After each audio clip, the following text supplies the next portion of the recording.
Olá e bem-vindos! Se as funções matemáticas parecem, por vezes, um enorme quebra-cabeças, bem, então chegaram ao sítio certo. Aqui, vamos juntos desvendar os segredos das funções que são, sem dúvida, uma peça-chave para o sucesso no Exame Nacional. O objetivo é fazer uma revisão clara, direta, que ajude a fortalecer as bases de toda a gente. Então, vamos lá mergulhar nisto. O nosso percurso está bem definido. Começamos pelo básico, os alicerces de tudo, e depois vamos subindo, passo a passo, até chegarmos às ferramentas de análise mais potentes. Vamos a esta viagem? Muito bem. Começamos pelo início de tudo, pela pedra angular deste edifício matemático.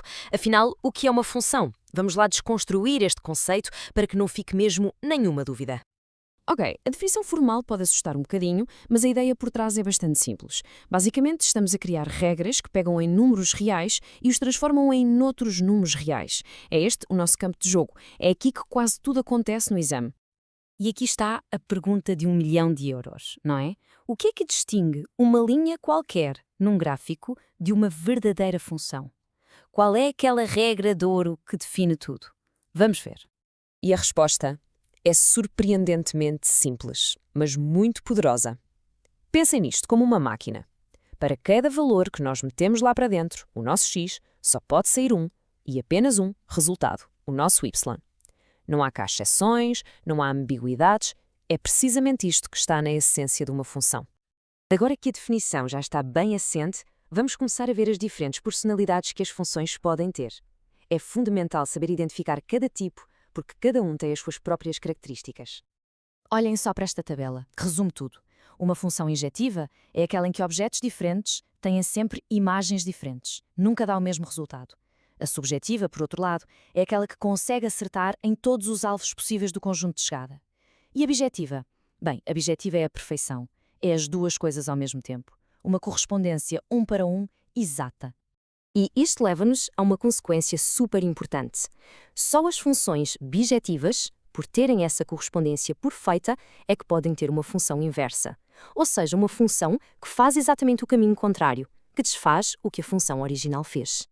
E do ponto de vista visual, a relação é fantástica. A reta y igual a x funciona como um espelho. De um lado temos a função, do outro, refletida, a sua inversa. É uma dica visual que pode poupar imenso tempo a resolver problemas. Vamos agora para uma parte que é quase artística. Como é que podemos pegar numa função base, por exemplo a parábola de x ao quadrado, e começar a movê-la, a esticá-la, a refleti-la, apenas com pequenos ajustes na fórmula? Ora bem, este quadro é para guardar. É um verdadeiro mapa do tesouro para o exame. As regras são muito lógicas. Reparem, quando somamos ou subtraímos fora da função, ao f de x, estamos a mexer na altura, no eixo dos y, certo? Agora, se a alteração for feita dentro do parêntese, junto ao x, aí estamos a deslocar o gráfico para os lados. Dominar isto muda completamente o jogo na interpretação de gráficos. Deixamos as transformações para trás e entramos agora no mundo fascinante do cálculo, começando com limites e continuidade.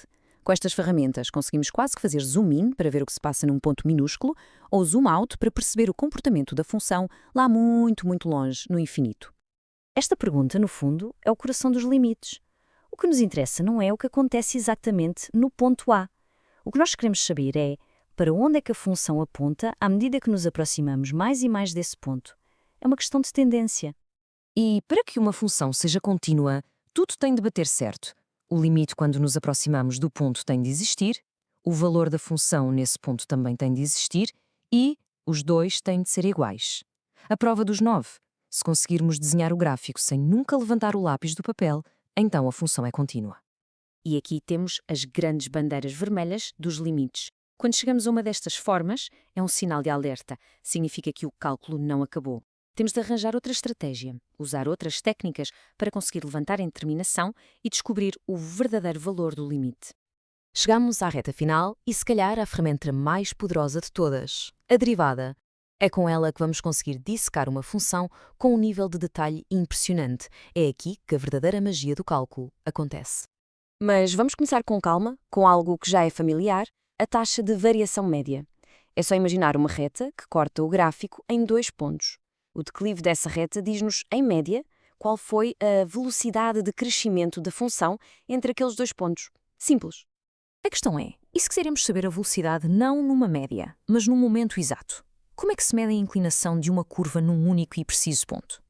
Foi esta pergunta que basicamente deu origem a todo o cálculo diferencial. E a resposta chama-se derivada. O que fazemos, através de um limite, é ir aproximando cada vez mais os dois pontos da nossa reta secante até que eles se tornam um só.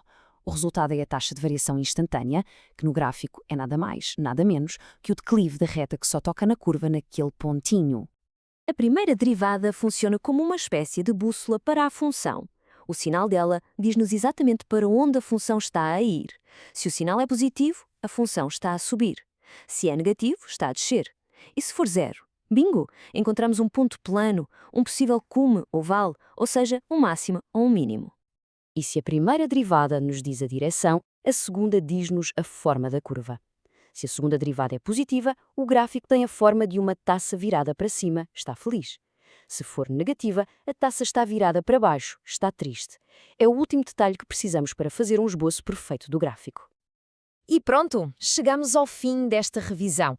Mas isto foi mais do que uma lista de regras, certo? O que temos agora é uma caixa de ferramentas completa.